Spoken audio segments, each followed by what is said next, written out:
In the late 1930s, the United States Army entered a period of rearmament shaped by the memory of the First World War and by rising tensions in Europe and Asia. Its infantry formations still relied primarily on the bolt-action M1903 Springfield rifle, a weapon whose rate of fire depended entirely on how quickly a soldier could operate the bolt and reload with 5-round stripper clips. At the same time, foreign developments showed a gradual shift towards semi-automatic and automatic weapons. The Soviet Union experimented with the SVT-38, and several European states considered self-loading designs, though most retained bolt-action rifles as their standard arms. Within the United States, the drive to replace the MM1903 led to a protracted competition in the 1920s and 1930s. Canadian-born firearms designer John C. Garand, working at Springfield Armory, developed a gas-operated, rotating bolt rifle that could feed from an internal magazine loaded by an 8-round en-bloc clip. After tests and revisions, the U.S. Army formally adopted this rifle as the U.S. Rifle Caliber 30 M1 in 1936, though early production remained limited, and many units continued to train with older weapons for several years. By 1941, production capacity increased, with Springfield Armory and later Winchester manufacturing M1 rifles in growing numbers to equip a rapidly expanding force. Strategic planning for a potential Pacific War was dominated by naval concepts, but ground forces were expected to fight on islands, jungles, and coastal regions where infantry firepower would matter. American planners studying the experience of 1914 to 1918 believed that higher rates of accurate rifle fire could compensate, at least in part, for the logistical difficulty of deploying heavy artillery and armor across oceanic distances. The M1, with its ability to fire 8 aimed shots without manual bolt manipulation, appeared to offer an advantage in short, intense firefights expected during amphibious assaults and jungle encounters. Japanese forces preparing for conflict in East Asia and the Pacific followed a different trajectory. The Imperial Japanese Army retained the Arisaka series of bolt-action rifles, notably the Type 38 in 6.5 mm and the later Type 99 in 7.7 mm, both fed by 5-round stripper clips. These weapons were robust and familiar to conscripts and reservists who had trained with earlier models. Japanese doctrine emphasized discipline, controlled volley fire, and bayonet charges, supported by light machine guns such as the Type 96 and Type 99, and by mortars and artillery where available. The Army did not pursue a general-issue semi-automatic rifle, in part due to industrial limits and doctrinal preferences, leaving most frontline infantry with bolt actions throughout the war. By the time the Pacific War began in December 1941, American ground units in the region showed a mix of armament. Some formations in the Philippines, such as elements of the Philippine Army and U.S. Army units stationed there, still used M1917, Enfield, or M1903 rifles due to supply constraints, while others, including stateside divisions preparing for deployment, increasingly received M1 rifles as production accelerated. The U.S. Marine Corps, which initially had not been prioritized for M1 issue, largely retained M1903 rifles in its early Pacific operations, and only began wide-scale transitions to the M1 during 1942 to 1943 as more rifles became available.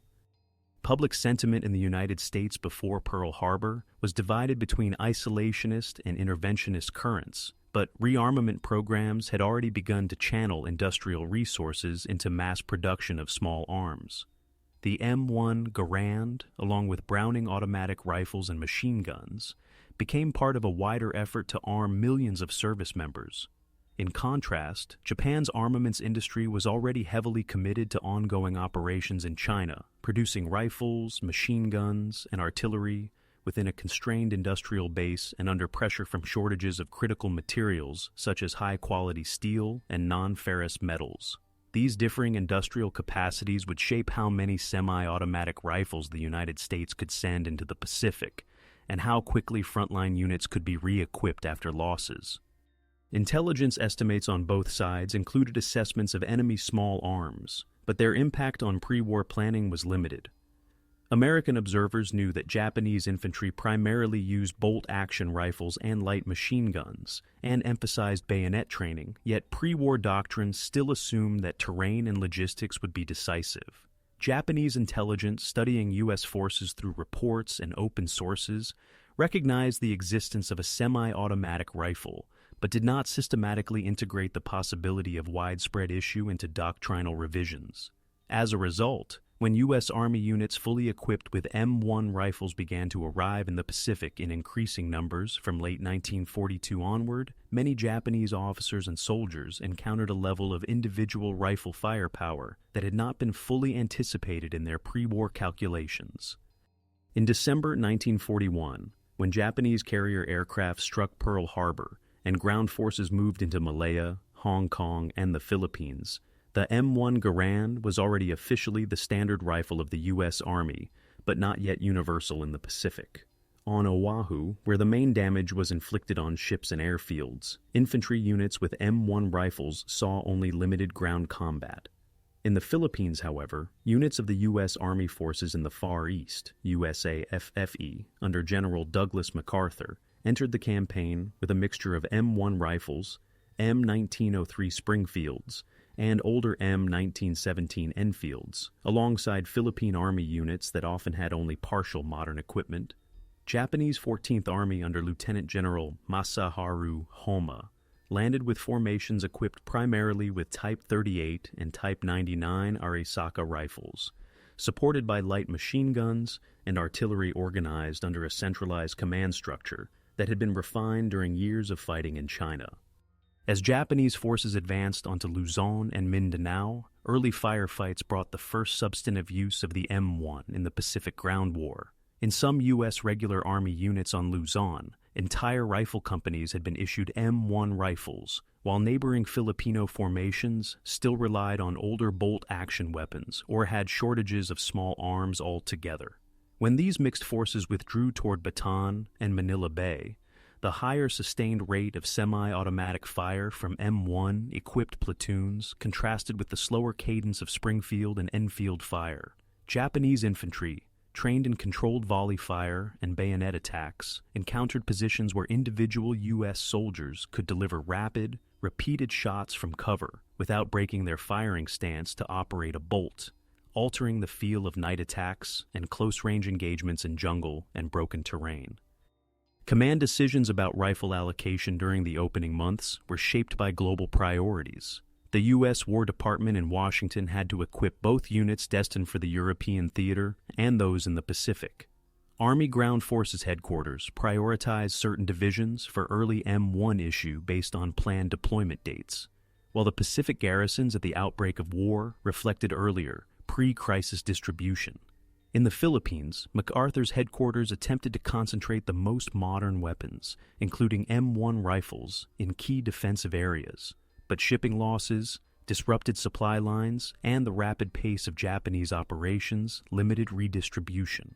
On the Japanese side, Imperial General Headquarters in Tokyo maintained standardized rifle equipment across its expeditionary forces, accepting bolt-action rates of fire in exchange for logistical simplicity and reliance on light machine guns and mortars to provide higher volume fire when needed. Elsewhere in the Pacific, the first U.S. offensive moves also revealed contrasting armament patterns. When the 1st Marine Division landed on Guadalcanal and Tulagi in August 1942 under the overall command of Admiral Chester Nimitz's Pacific Ocean Areas structure, most Marine rifle companies still carried M1903 Springfields. Early defensive actions along the Lunga perimeter, including the battle at the Ilu River, often called Tenaru, and the attack on Bloody Ridge, were fought largely with bolt-action rifles and automatic weapons, such as Browning automatic rifles and light machine guns. Japanese units of the 17th Army under Lieutenant General Harukichi Hyakutake attacked with Arisaka rifles and light machine guns, seeing fire patterns that, at this stage, resembled those of earlier campaigns in China and Southeast Asia. The profile of the M1 on Guadalcanal changed when U.S. Army units began to reinforce the island. The Americal Division, including the 164th Infantry Regiment, arrived starting in October 1942, with a higher proportion of M1 rifles. When these soldiers entered the line alongside Marines, Japanese assault units confronting mixed U.S. positions experienced differing densities of rifle fire between sectors. In areas where M1 rifles predominated, Japanese officers reported sustained, rapid semi-automatic fire from defensive lines, which complicated small unit maneuvers in dense vegetation and added to the volume of fire already produced by automatic weapons. For the U.S. command, these reinforcements demonstrated how equipping entire regiments with M1 rifles could increase overall fire output without additional machine guns, an observation that informed later equipment policies for Army divisions committed to the theater. In New Guinea, the opening campaigns around Buna, Gona, and Sanananda from late 1942 to early 1943 further integrated the M1 into frontline operations. Under General Thomas Blamey's Allied Land Forces structure, U.S. Army formations, such as the 32nd Infantry Division, operated in close cooperation with Australian units armed mainly with Lee Enfield rifles. Within U.S. battalions, the extent of M1 issue varied, but by this stage many rifle companies had largely converted. The terrain of swamp, jungle, and narrow coastal tracts limited artillery and vehicle support, placing a greater share of tactical responsibility on infantry weapons. In these conditions, semi-automatic fire allowed U.S. squads to maintain pressure on isolated Japanese bunkers and foxholes, while Japanese troops defended using well-camouflaged positions, grenades, and coordinated fire from Arisaka rifles and machine guns that had already proven effective in earlier campaigns.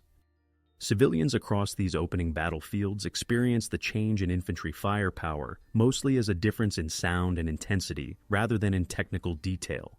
In the Philippines, local populations near Bataan and Corregidor heard extended bursts of rifle fire reflecting both semi-automatic weapons and concentrated bolt-action volleys. In the Solomon Islands and New Guinea, villagers and laborers caught near front lines observed that firefights could consist of short, intense exchanges or prolonged periods of intermittent firing, driven by the combination of M1 rifles, bolt actions, and automatic weapons on both sides.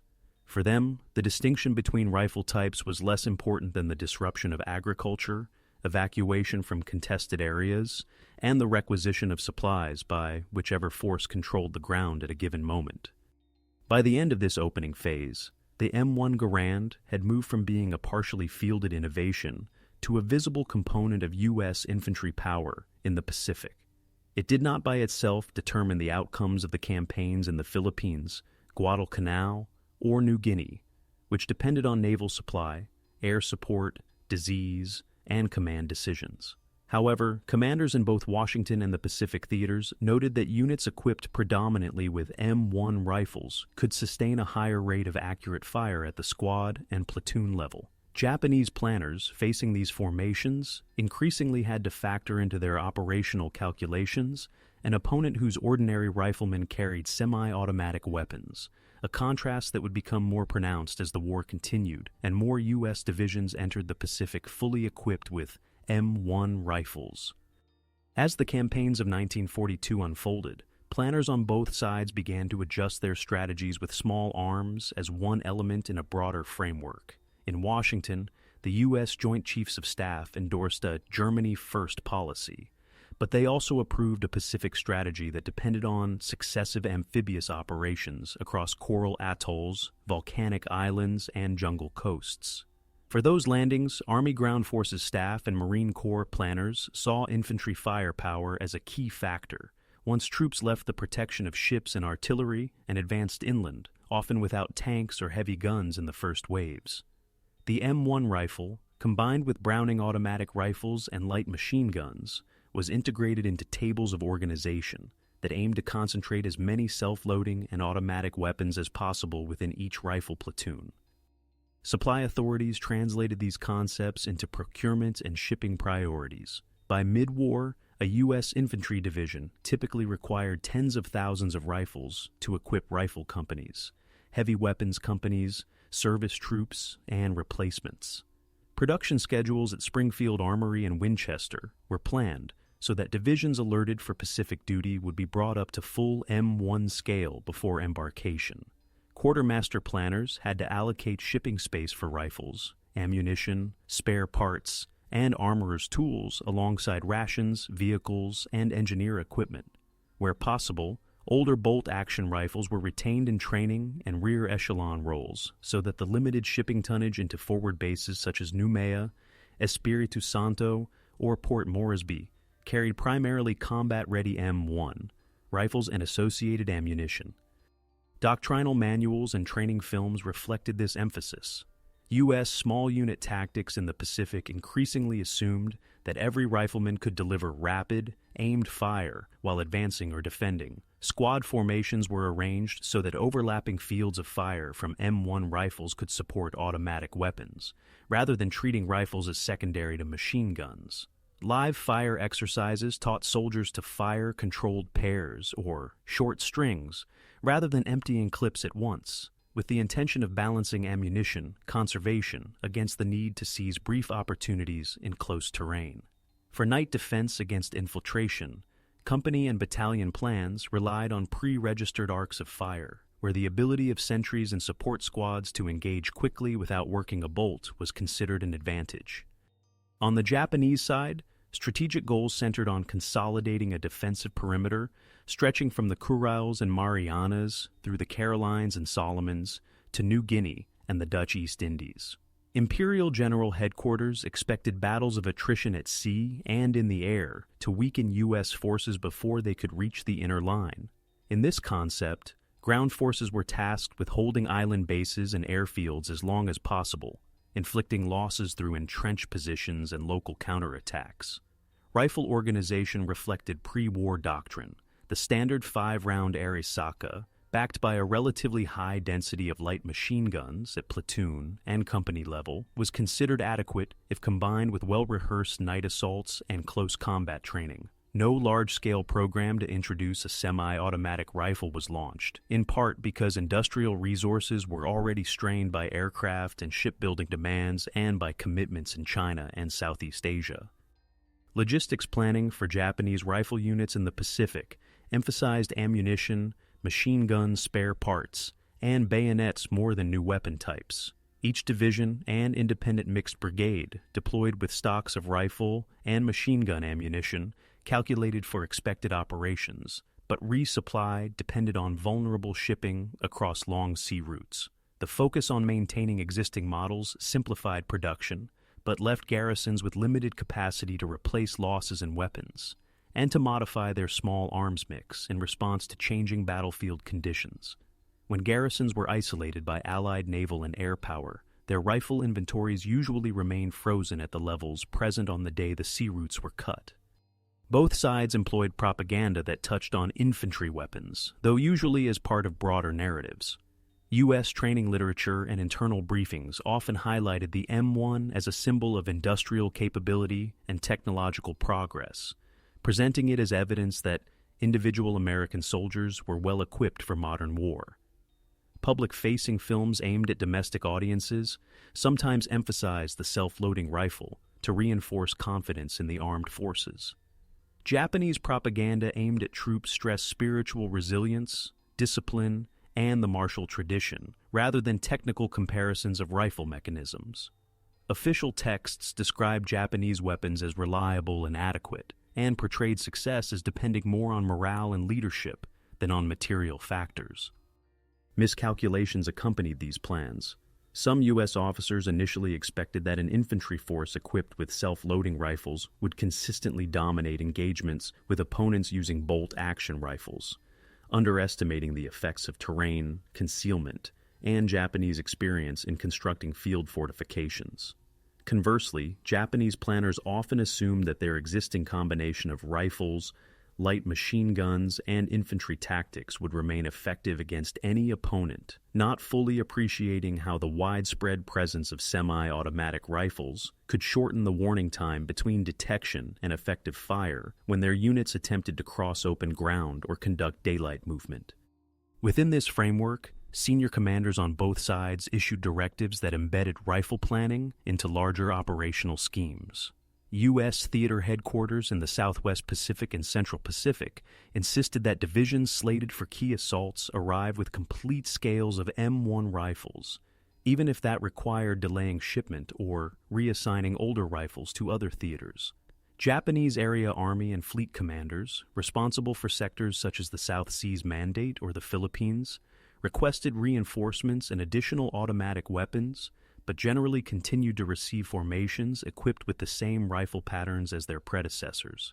As the war progressed, the consequences of these early strategic and logistical choices would become more visible in the intensity and character of ground combat across the Pacific Islands. By 1943, the Pacific War had shifted from isolated defensive actions to a series of deliberate assaults on fortified islands.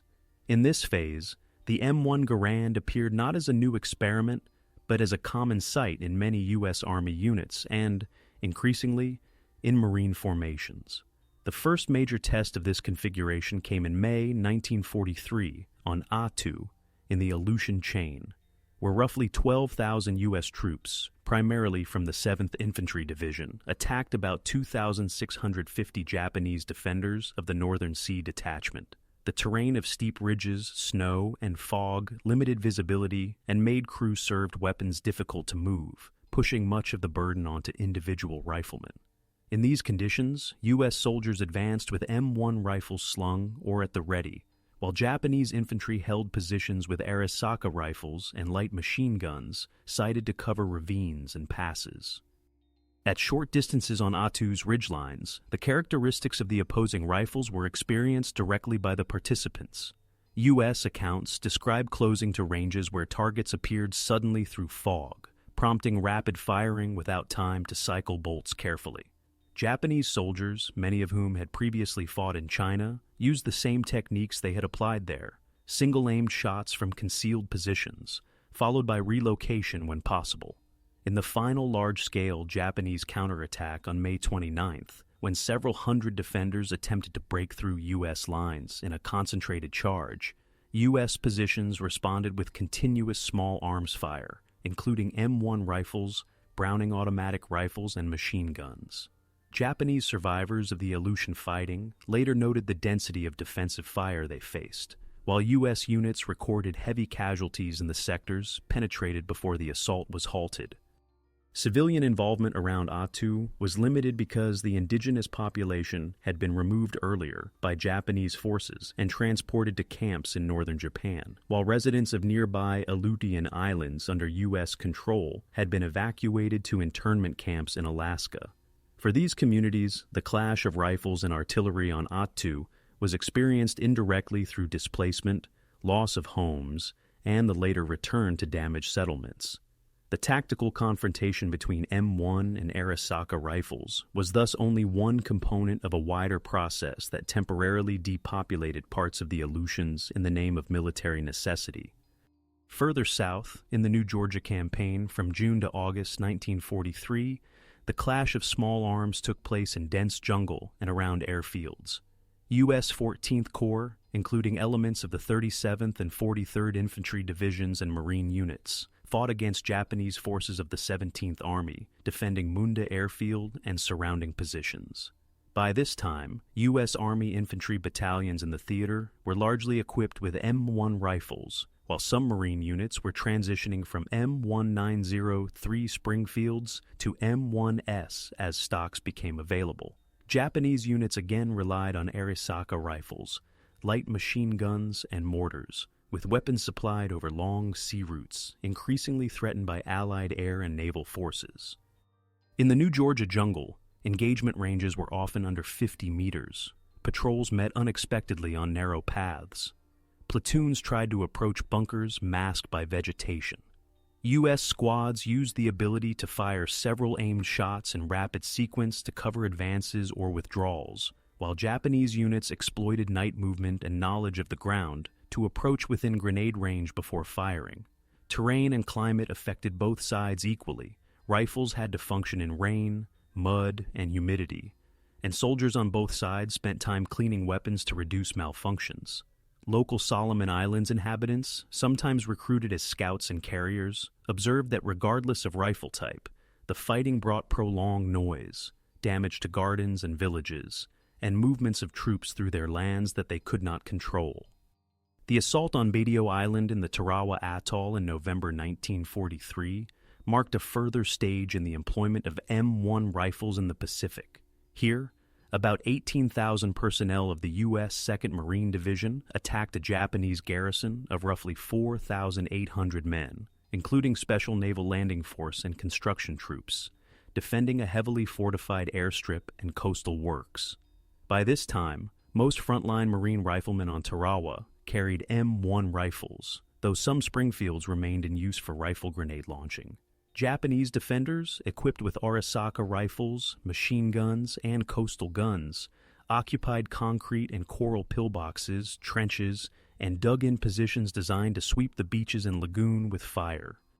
When the first assault waves crossed the reef and waded toward Betio under fire, rifles became the immediate tools of survival. Water, sand, and coral tested both the M1 and the Arisaka as weapons were submerged, dragged, and knocked against obstacles. Marines reaching the seawall used semi-automatic fire to suppress apertures and trench lines before advancing, while Japanese defenders fired from enclosed positions with limited fields of view, but protection against small arms. The high density of fortifications on a small landmass meant that even with rapid-fire rifles, attacking troops often had to close to very short distances, relying on grenades, demolitions, and flamethrowers to neutralize positions that rifle fire alone could not silence. For Japanese soldiers on Betio, the character of the rifle duel was influenced by ammunition stocks and the inability to withdraw.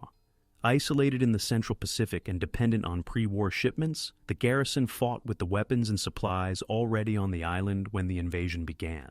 As U.S. units gradually pushed inland over the course of several days, surviving Japanese riflemen shifted to fighting from inner positions or joined last stand groups, sometimes coordinating their fire with remaining machine guns, but increasingly cut off from command.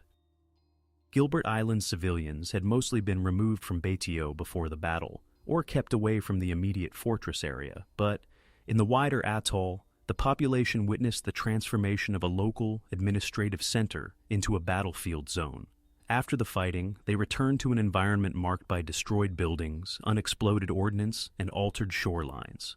For them, the distinction between different rifle mechanisms was far less significant than the longer-term impact on livelihoods, and the restructuring of authority as U.S. military government replaced Japanese administration. Across Attu, New Georgia, and Tarawa, the first major clashes in which the M1 Garand was widely present did not produce uniform outcomes.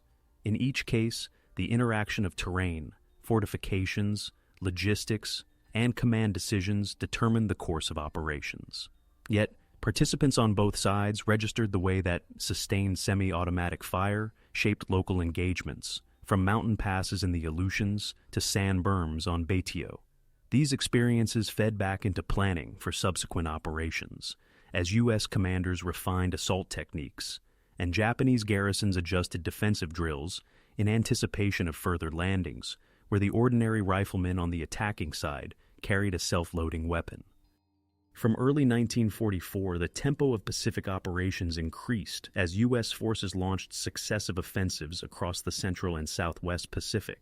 In January and February, roughly 36,000 U.S. troops of V Amphibious Corps, including the 4th Marine Division and elements of the 7th Infantry Division, attacked about 8,000 Japanese defenders in the Kwajalein and Roy Namor sector of the Marshall Islands.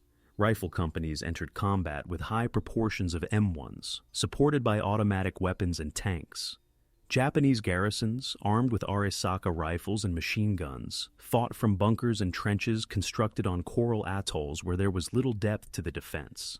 The resulting engagements produced short-range firefights in which both sides relied heavily on individual weapons because the flat terrain offered limited natural cover beyond man-made works.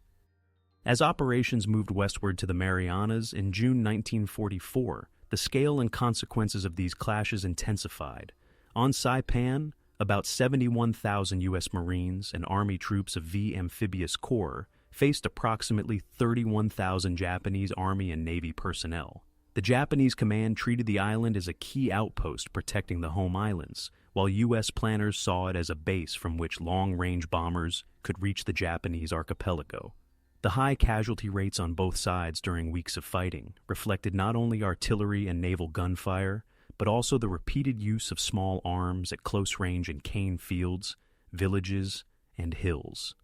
M1 equipped U.S. units advancing through built-up areas, caves, and ravines confronted Japanese defenders who combined Arisaka fire with concealed machine gun positions and mortar fire, often forcing attackers to close to very short distances before decisive results could be achieved.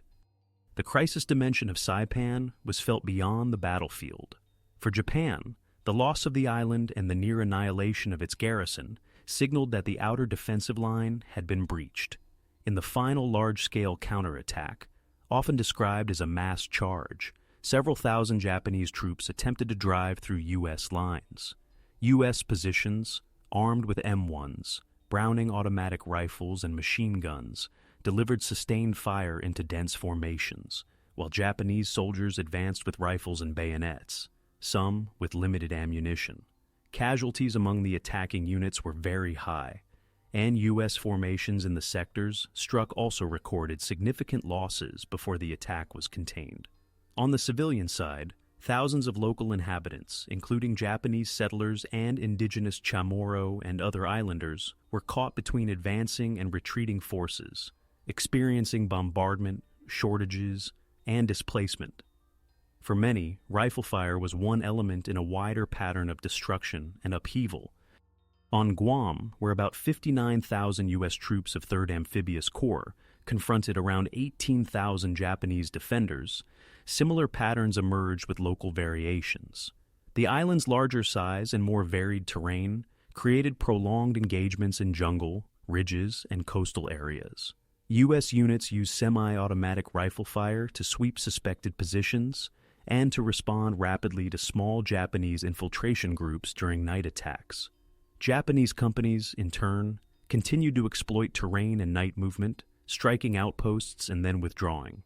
The presence of a significant indigenous Chamorro population meant that civilians encountered both U.S. and Japanese rifle units moving through their villages and agricultural land, requisitioning supplies and buildings. The island's recapture restored U.S. control, but also left many civilian homes damaged or destroyed. Further south in the Palaus, the September 1944 landings on Peleliu and later Angkor illustrated the limits of rifle fire in the face of reconfigured Japanese defensive doctrine. On Peleliu, about 28,000 U.S. troops, initially centered on the 1st Marine Division and later reinforced by the 81st Infantry Division, attacked roughly 10,900 Japanese defenders who had shifted from beach-focused positions to a system of deep caves and fortified ridges. In this environment, M1S allowed U.S. infantry to maintain rapid fire during assaults and in defense against counterattacks. But many Japanese positions could only be eliminated by combined use of demolitions, flamethrowers, and direct fire from tanks or artillery. Japanese riflemen, operating from protected firing ports and cave mouths, could often deliver aimed shots and then withdraw deeper underground, making it difficult for attackers to bring small arms fire to bear effectively. For soldiers on both sides, the escalation of combat in 1944 meant longer periods in frontline conditions, more frequent engagements, and increasing physical and psychological strain. U.S. infantrymen had to adapt to the weight of carrying an 4.3 kilogram M1 ammunition and other equipment across coral, jungle, and volcanic rock in heat and humidity. While Japanese infantrymen carried Arisaka rifles, ammunition, and supplies under similar environmental pressures, but with fewer prospects for relief and resupply once isolated. Fatigue, disease, and the accumulation of minor wounds affected marksmanship, reaction time, and the ability to maintain weapons. Maintenance routines for the M1 and the Arisaka, including cleaning gas systems, barrels, and bolts, became daily tasks that competed with rest and other duties. Politically, the rising casualty figures at Saipan, Guam, and Peleliu generated discussions in both capitals. In the United States, casualty lists from the Marianas and later operations prompted debates within the military about assault tactics, the balance between preliminary bombardment and ground attacks, and the training of infantry to use their weapons efficiently under fire. In Japan, the destruction of island garrisons and the news of intense fighting reached the home population gradually, filtered through controlled media that emphasized sacrifice and determination while providing limited detail about losses. Within military circles, some officers recognized that the combination of U.S. industrial output, which ensured widespread distribution of M1s and other weapons, and the tightening blockade around the home islands, which constrained Japanese resupply, was creating a structural disadvantage that would be difficult to reverse. Internationally, Allied partners observing the Pacific campaigns noted the intensity of island battles and the material resources devoted to them. British, Australian, New Zealand, and other observers studied U.S. use of semi-automatic rifles and amphibious tactics, sometimes incorporating elements into their own training or doctrinal reviews. At the same time, they remained aware that small arms were only one factor in operations dominated by naval power, air superiority, and logistics. Nevertheless, the presence of large numbers of M1 equipped infantry in successive assaults from the Marshalls through the Marianas and Palaos became a visible indicator of how the conflict had escalated into a series of high-cost operations that placed sustained pressure on both combatants and civilians throughout the Central Pacific. In late 1944 and early 1945, the Pacific Ground War reached its peak intensity in operations where large formations on both sides committed most of their remaining strength. In the Philippines, the Lady Campaign began in October 1944, with about 200,000 U.S. Army and Allied troops landing against roughly 65,000 Japanese ground forces under the 35th Army, later reinforced from other islands. U.S. infantry divisions, including the 24th, 1st Cavalry, 7th, 96th, and others, were largely equipped with M1 rifles at this stage, supported by Browning automatic rifles, machine guns, tanks, and artillery. Japanese units defended with Arisaka rifles and a mix of light and heavy machine guns, operating under conditions of increasingly constrained supply as U.S. naval and air forces disrupted shipping to the archipelago. On Ladies' Hills, rice paddies, and towns, the character of rifle combat reflected the broader campaign.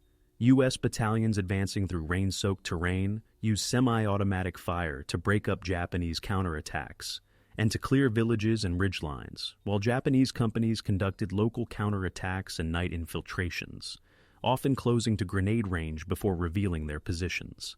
The density of M1s and U.S. rifle platoons allowed rapid responses to sudden contacts, but Japanese defenders made extensive use of terrain, camouflage, and dug-in positions to offset this. Philippine civilians in contested areas experienced bombardment, requisitioning, and shifting control of towns. For them, the presence of different rifle types mattered less than the disruption of daily life, the risk of being caught in crossfire, and the uncertainty over which authority would prevail in a given district. The battle for Luzon, beginning in January 1945, involved even larger numbers. Approximately 175,000 U.S. troops landed in the Lingayen Gulf area in the opening phase, eventually rising to more than 250,000 Allied personnel on the island, facing an estimated 260,000 Japanese troops under General Tomoyuki Yamashita's overall command, divided into defensive groups in the north, south, and around Manila. U.S. infantry divisions, including the 6th, 25th, 32nd, 37th, and 43rd, entered combat with M1 rifles as standard issue. Japanese formations retained their Arisaka rifles and machine guns, but shortages of ammunition and replacements increasingly affected their ability to sustain prolonged engagements. Urban fighting in Manila between February and early March 1945 illustrated how rifle weapons functioned within a devastated cityscape. U.S. Army units, including the 1st Cavalry Division and 37th Infantry Division, advanced building by building against Japanese naval and army forces that had fortified government buildings, industrial structures, and residential districts. M1 rifles were used for close-range engagements in streets and interiors, often fired from windows, doorways, and rubble piles. Japanese defenders used rifles and automatic weapons from concealed positions, firing through loopholes and from upper floors. Civilian casualties in Manila were very high, resulting from artillery, naval gunfire, demolitions, and close-range small arms fire. For residents, the sound of M1 and Arisaka rifles was part of an environment in which water, food, and shelter became scarce, and in which many non-combatants were killed or injured as the city changed hands. While the Philippines campaign unfolded, the Central Pacific thrust moved toward Iwo Jima. In February 1945, about 70,000 U.S. Marines of the 3rd, 4th, and 5th Marine Divisions landed on an island defended by roughly 21,000 Japanese troops of the 109th Division and naval units. The Japanese command had prepared a defense in depth in tunnels, caves, and reinforced bunkers across the volcanic terrain. Marines went ashore with M1 rifles almost universally, along with carbines, submachine guns, and automatic weapons. Japanese defenders used Arisaka rifles, Type 99 light machine guns, and heavier weapons sighted to cover beaches, slopes, and approaches to key positions such as Mount Suribachi and the Northern Plateau. In this environment, M1 rifles contributed to the ability of Marine squads to generate dense fire during short rushes between shell craters and rock outcrops, and to respond rapidly to Japanese local counterattacks emerging from hidden exits. However, many Japanese firing points were protected by rock and concrete, requiring supporting weapons to neutralize them. Japanese riflemen, often ordered to conserve ammunition, fired from prepared apertures and then withdrew into deeper galleries, reducing their exposure to rifle fire. The fighting lasted over a month, with U.S. casualties including more than 26,000 killed and wounded, and Japanese combat deaths approaching the total strength of the garrison, with only a few hundred taken prisoner. In April 1945, the Okinawa campaign began with the landing of about 183,000 U.S. Army and Marine personnel of the 10th Army, eventually rising to more than 500,000 U.S. and Allied personnel involved over several months. They faced approximately 76,000 to 100,000 Japanese Army and Navy troops and thousands of local auxiliary forces under the 32nd Army. Okinawa's larger size and significant civilian population, numbering several hundred thousand, meant that the peak of the ground campaign took place amidst villages, farms, and urban areas, as well as fortified ridges and escarpments. On Okinawa's Shuri Line and other defensive belts, U.S. infantry companies used M1 rifles to support methodical advances under artillery and tank fire. Japanese units, entrenched in caves and underground positions, used Arisaka rifles and machine guns to oppose these advances and to launch limited counterattacks, particularly at night or in poor visibility. For Japanese defenders, the combination of prolonged bombardment, shortages of food and ammunition, and the gradual loss of ground created conditions under which maintaining weapons and conserving ammunition became increasingly challenging. For Okinawan civilians who were mobilized for labor, and in some cases armed, the battle brought displacement into caves and shelters, casualties from all types of weapons, and the destruction of homes and infrastructure.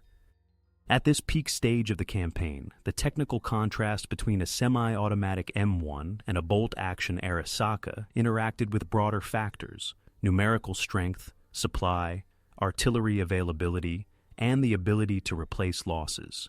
U.S. forces could generally keep frontline units supplied with ammunition and replacement rifles through a logistical system that linked forward depots to industrial production in North America. Japanese forces on isolated islands had to rely on what they brought with them, supplemented only rarely once U.S. naval and air power dominated surrounding waters. As a result, by 1944 to 1945, many Japanese rifle units entered battles knowing that their weapons and ammunition stocks could not easily be replaced, while U.S. units fought with the expectation that damaged or lost M1s could be exchanged and that ammunition would continue to arrive by sea. As the island campaigns continued, both sides adjusted their methods to match the realities of prolonged fighting, with limited space and resources. For U.S. units, the M1 rifle became central to revised small unit tactics, Platoons reorganized their fire plans so that M1s formed a continuous base of semi-automatic fire, around which Browning automatic rifles and machine guns could concentrate on specific targets. In many divisions by 1944, rifle companies contained well over 100 M1s, allowing commanders to assume that almost every frontline soldier could deliver rapid, aimed fire when ordered. Training materials emphasized controlled use of this capacity. Soldiers were taught to fire short strings, to reload during pauses, and to avoid emptying clips at the start of an engagement. Field experience led to practical innovations. Troops taped or wired spare clips together for quicker access, carried ammunition in cloth bandoliers slung over shoulders, and modified slings to improve handling during climbing or crawling. Armorers and non-commissioned officers developed routines for cleaning gas cylinders, operating rods and chambers after exposure to sand, mud, or volcanic ash. In some divisions, commanders issued standing orders that no patrol would return with a dirty rifle, making weapon maintenance part of daily discipline, alongside digging positions and standing watch. These adaptations aimed to ensure that M1s remained functional despite climate and terrain that could quickly corrode metal and foul moving parts. Japanese infantry and commanders responded with their own adjustments. Recognizing that open daylight advances against positions covered by M1 and automatic fire produced high risk, they placed greater emphasis on night infiltration, close-range ambushes, and small groups maneuvering through dead ground and vegetation. Manuals and orders stressed that success depended on reaching within grenade or bayonet distance, where the difference between semi-automatic and bolt-action rifles was less pronounced. Snipers were instructed to target U.S. automatic riflemen, radio operators, and apparent leaders, reducing the overall volume and coordination of fire from M1-equipped units. In some sectors, Japanese troops constructed firing slits that presented only a minimal target, making it difficult for attackers to exploit the rapid follow-up shots offered by semi-automatic rifles. Resource management became an integral part of adaptation. U.S. logistics could generally deliver large quantities of .30 caliber ammunition to forward depots, but the ability of rifle companies to expend thousands of rounds in a single day meant that resupply had to be carefully planned. Company commanders and platoon leaders were reminded to balance aggressive fire with conservation, especially during extended operations away from roads or landing beaches. Ammunition bearers and support personnel were detailed to maintain a flow of clips and bandoliers to the front, and many units established informal rules, such as never letting a rifleman drop below a fixed minimum of loaded clips. Japanese units, by contrast, often had to ration cartridges once naval control around an island shifted. Orders from higher headquarters frequently set daily ammunition limits for rifles and machine guns, reserving larger expenditures for planned counterattacks or defensive concentrations. In some positions, Japanese soldiers supplemented rifle fire with improvised weapons, grenade bundles, mines, and booby traps, designed to inflict casualties without using scarce cartridges. Captured M1s and other U.S. weapons were occasionally pressed into service when ammunition could be obtained from overrun dumps or battlefields, but such use remained local and opportunistic rather than systemic. Within U.S. formations, attitudes toward the M1 reflected both technical evaluation and personal experience. Many soldiers who had trained with M1903 rifles noted that they could fire more quickly and remain on target more easily with the M1, but they also observed that weight and length could be burdensome in the thick jungle or steep terrain. Some preferred lighter carbines for patrols, while others valued the M1's range and reliability. Commanders had to account for these preferences when assigning tasks, matching weapon types to terrain and mission, and ensuring that every squad maintained a functional mix of firepower and mobility. Japanese soldiers developed their own views of the evolving balance. Reports from surviving officers described U.S. rifle fire as dense and rapid, particularly during defensive actions against counterattacks. At the same time, they pointed out that carefully prepared positions and coordinated small unit movements could still achieve penetration or delay, even against opponents armed with semi-automatic rifles. Training in bayonet work, hand grenades, and close-quarter movement continued throughout the war, reflecting a belief that skill and cohesion could offset material differences, at least in specific tactical situations. Civilians in contested areas adapted to the changing character of infantry combat by altering daily routines, constructing shelters, and learning to distinguish between different phases of fighting. In villages on Luzon, Okinawa, and other islands, residents came to recognize patterns of rifle and machine gun fire that signaled local attacks, counterattacks, or random skirmishes. Families dug caves or trenches, moved at night, or stayed near improvised shelters during daylight when firefights were more likely. For many, adaptation meant navigating between armed groups, U.S., Japanese, and in some cases, local guerrillas, while trying to preserve food supplies and family structures under conditions where the presence of M1s or Arisakas was part of a wider web of coercion, requisition, and shifting control. Psychologically, prolonged exposure to combat with high volumes of small arms fire affected morale on both sides. U.S. soldiers often expressed confidence in their equipment, including the M1, but faced accumulated strain from repeated assaults on fortified positions and from seeing that superior firepower did not remove the need to close with entrenched defenders. Japanese troops confronted the opposite situation. Awareness that their rifles and ammunition stocks were finite and that relief or evacuation was unlikely, combined with doctrinal expectations of holding ground or fighting to the end. These contrasting conditions shaped how units adapted to continuing operations, influencing willingness to undertake night patrols, counterattacks, and last-stand defenses in environments where the technical characteristics of the main rifle intertwined with broader questions of endurance, organization, and supply. By 1944 to 1945, a turning point in the Pacific War was visible not only in campaign maps, but also in the way infantry commanders chose to fight.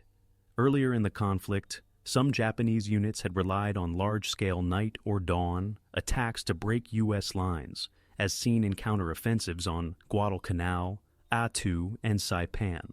These operations brought formations of hundreds or thousands of men into the arcs of fire of U.S. rifle companies equipped with M1s and supported by automatic weapons. Casualty reports from such attacks showed that units committing to dense formations under conditions of U.S. fire superiority often suffered very high losses while achieving only temporary local gains. Japanese higher headquarters studied these outcomes. After the large counterattacks on Saipan and later Peleliu, staff officers concluded that massed charges against prepared positions defended by semi-automatic rifles, machine guns, and artillery were unlikely to restore the situation once air and naval superiority had passed to the United States.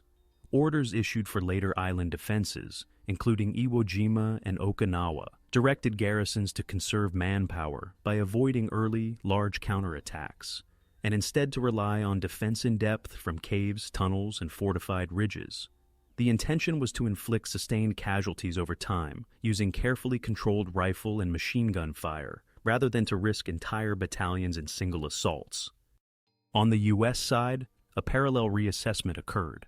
After encounters with determined Japanese defenses in the Marianas and Palaos, U.S. Army and Marine Corps commanders noted that even with M1 equipped units, assaults on fortified positions produced high casualty figures when conducted with limited preliminary reduction. Studies of recent battles recommended heavier use of supporting arms before infantry closed in, coupled with systematic exploitation of the M1's rapid fire at the moment of contact. This meant emphasizing combined arms approaches in which artillery, tanks, engineers, and infantry were planned together, rather than treating rifle fire as a substitute for supporting weapons. The turning point thus consisted less in a single battle than in a shift of expectations. Japanese planners, recognizing that material conditions and weapon density favored U.S. forces, adopted a strategy of attrition from static positions, accepting that many garrisons would eventually be isolated. U.S. planners, understanding that possession of semi-automatic rifles did not remove the need for careful preparation, sought to integrate those rifles into tighter fire plans and to reduce exposure by coordinating bombardment, maneuver, and logistics more closely. In this environment, the M1 remained central to U.S. small unit firepower, but its role was now defined within a broader matrix of supporting systems.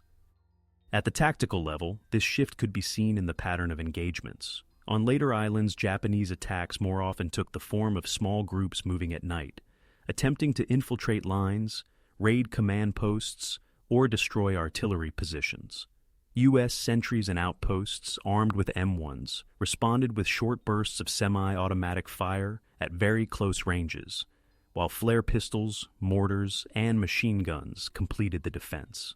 Such actions were intense but localized, different from earlier large-scale night assaults.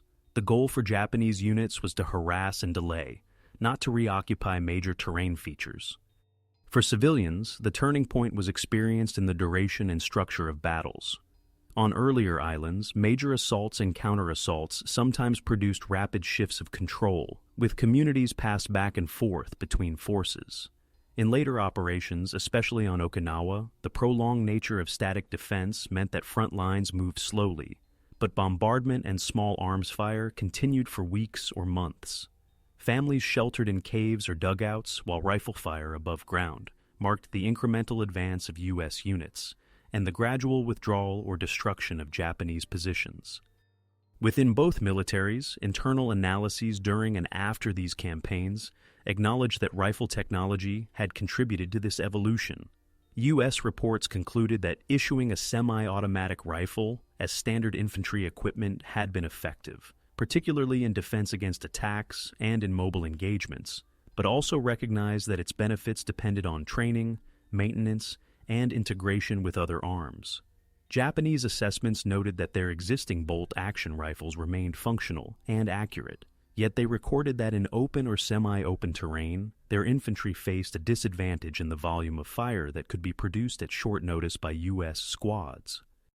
This combination of doctrinal change, accumulated battlefield evidence, and recognition of industrial limits created a strategic and tactical turning point. From mid-1944 onward, Japanese ground forces in the Pacific increasingly fought with the awareness that they were operating on a shrinking perimeter with finite stocks of weapons and ammunition, while U.S. forces advanced with standardized M1 equipped formations backed by a supply system capable of sustaining long campaigns. The remaining battles would be shaped by this asymmetry, with the M1 continuing to serve as the primary instrument of U.S. infantry firepower and the Arisaka series as the mainstay of Japanese defense, but now within a framework in which the overall direction of the war had shifted decisively. By mid-1945, major ground operations in the Pacific were drawing to a close, but large numbers of armed personnel remained scattered across islands and occupied territories. On Okinawa, organized Japanese resistance ended in late June, leaving U.S. Army and Marine units to secure the island with M1 rifles still slung over shoulders on patrols, checkpoints, and mopping up operations against isolated groups. In the Philippines, most organized Japanese formations on Luzon and other islands were pushed into remote mountain areas, where they continued to hold Arisaka rifles and machine guns, but increasingly lacked food, medical supplies, and reliable communications. Japanese high command, facing the cumulative effects of blockade and bombing, could no longer mount large relief operations for these garrisons. The formal end of combat came after the atomic bombings of Hiroshima and Nagasaki in August 1945 and the Soviet entry into the war against Japan. Following the Emperor's decision to accept the terms of the Potsdam Declaration, orders were transmitted to field commands to cease offensive operations and prepare to surrender.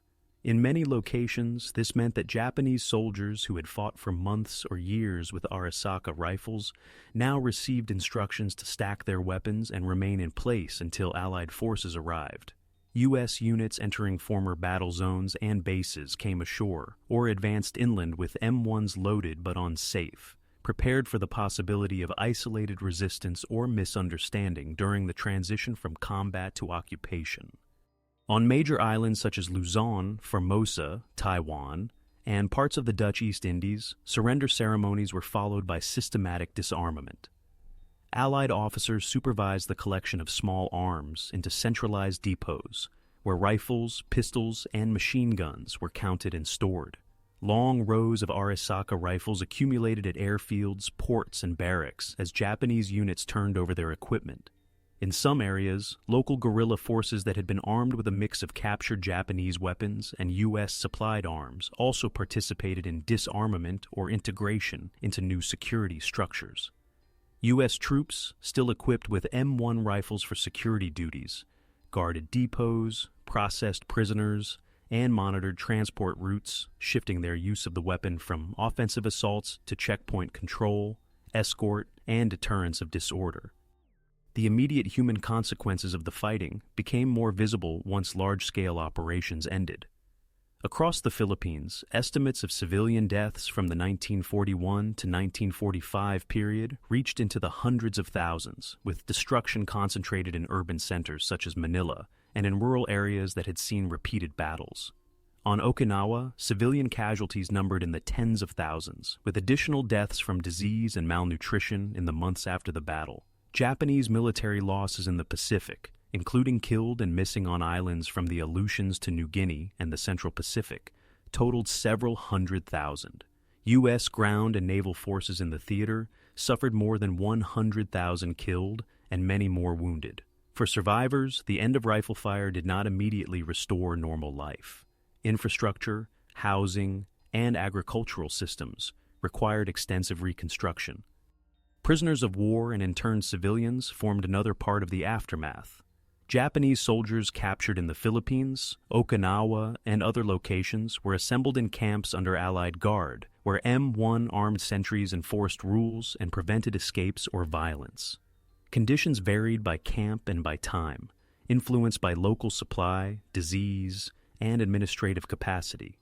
Meanwhile, Allied prisoners formerly held by Japanese forces, Americans, British, Dutch, Australians, and others, were liberated, many in weakened physical condition after years of captivity. They underwent medical treatment and repatriation, often escorted by units whose equipment, including M1 rifles, symbolized both protection and continued military presence.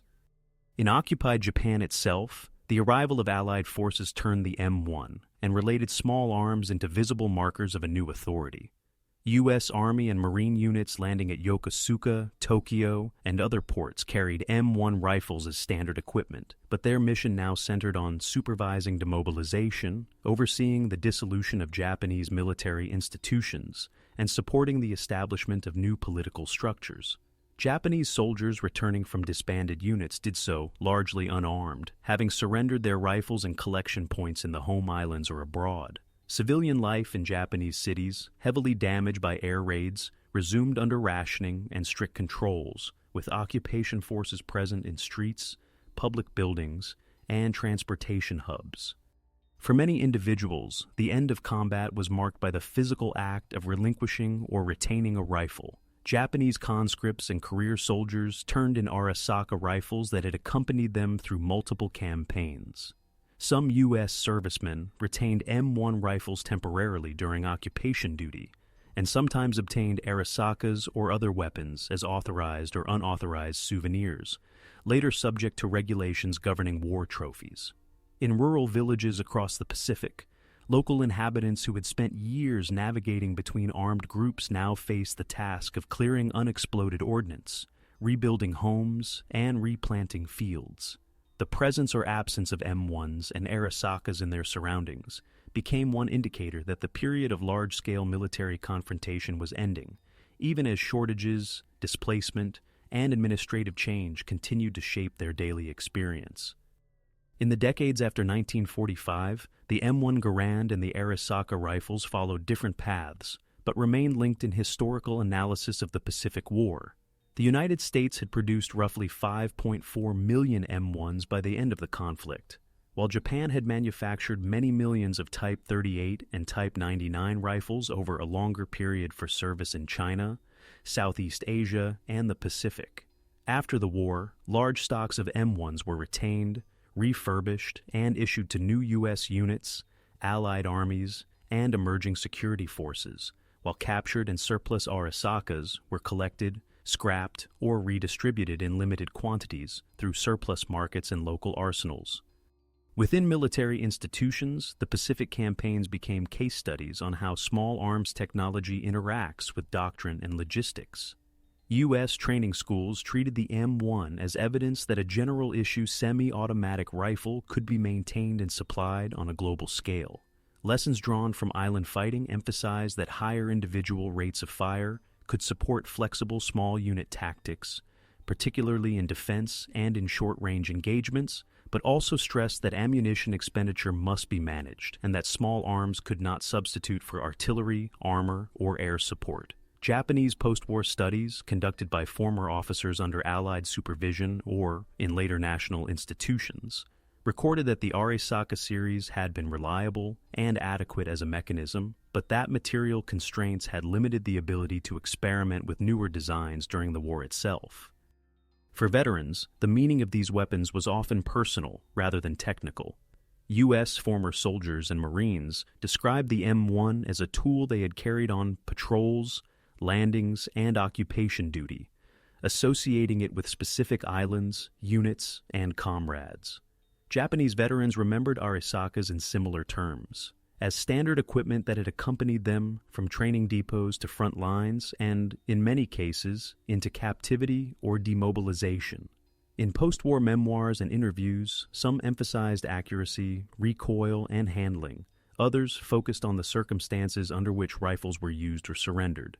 These accounts, while subjective, contributed to a multi-layered memory in which individual experiences coexisted with institutional assessments. Civilian perspectives added further dimensions. In the Philippines, on Okinawa, and in Micronesia and Melanesia, communities that had lived through occupation, bombardment, and invasion preserved memories of soldiers carrying M1s, Arisakas, carbines, and submachine guns through villages, fields, and towns. Local oral histories often recalled the sound of rifle fire, the presence of armed patrols, and the lasting effects of unexploded ammunition on fishing grounds and farmland. In Japan, civilians who had seen returning soldiers, disarmament ceremonies, or occupation patrols remembered both sets of weapons as markers of successive authorities in a period of rapid political and social change. As the Cold War developed, the M1 continued to serve in new conflicts, including the Korean War, where it was used by U.S. and Allied forces, while Arisakas appeared only sporadically, mostly in secondary roles or in regions where surplus stocks had been distributed. Over time, many M1s were replaced in frontline service by lighter, selective fire rifles, but they remained in training, reserve, and ceremonial roles, contributing to their visibility in public culture. Arisakas became less common in active service, but retained a presence in museums, collections, and local arsenals, where they represented an earlier generation of bolt-action design. Historians debated the extent to which the M1 had influenced outcomes in the Pacific compared to other factors such as naval blockade, industrial capacity, and alliance structures. Some studies highlighted engagements where rapid semi-automatic fire contributed to repelling attacks or supporting advances. Others pointed out that Japanese forces continued to impose high casualties in many battles, despite the disparity in rifle technology. Comparative analyses suggested that the M1 offered advantages in reaction time and fire density at squad level, while the Arisaka provided satisfactory performance in accuracy and durability within the constraints of Japanese logistics and doctrine. Museums and memorials across the Pacific, North America, and East Asia incorporated both weapons into exhibitions. Display cases juxtaposed M1s and Arisakas with uniforms, personal items, and photographs, inviting visitors to consider how individuals on opposing sides experienced the same campaigns with different equipment and expectations.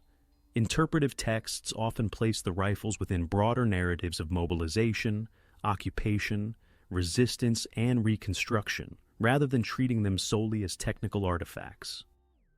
In public memory and popular media, the M1 became closely associated with U.S. operations in both Europe and the Pacific, appearing in films, literature, and reenactments. The Arisaka, while less frequently depicted outside Japan, featured in local accounts, historical dramas, and educational materials. In both cases, representations sometimes emphasized symbolism over detailed analysis, prompting academic studies to revisit primary sources, unit records, and veteran testimony to clarify how these weapons were actually used and perceived. Today, researchers examining the Pacific War use the story of the M1 Garand and its Japanese counterparts to explore broader questions. They analyze how industrial capacity shapes armament policy, how doctrines adapt or fail to adapt to new technologies, and how local environments influence the effectiveness of small arms. They compare casualty figures, unit strengths, and logistical data to estimate where rifle characteristics had measurable effects and where other variables predominated. In this perspective, the M1 in the Pacific is not treated as a decisive instrument by itself, nor is the Arisaka seen as solely responsible for any set of outcomes. Instead, both are understood as standard infantry tools embedded in complex systems of production, training, strategy, and civilian experience. The legacy of these weapons thus lies in how they illuminate the interaction between technology and human decision-making in a theater where geography, economy, and policy combine to shape the lives of millions of soldiers and civilians across the islands and coasts of the Pacific.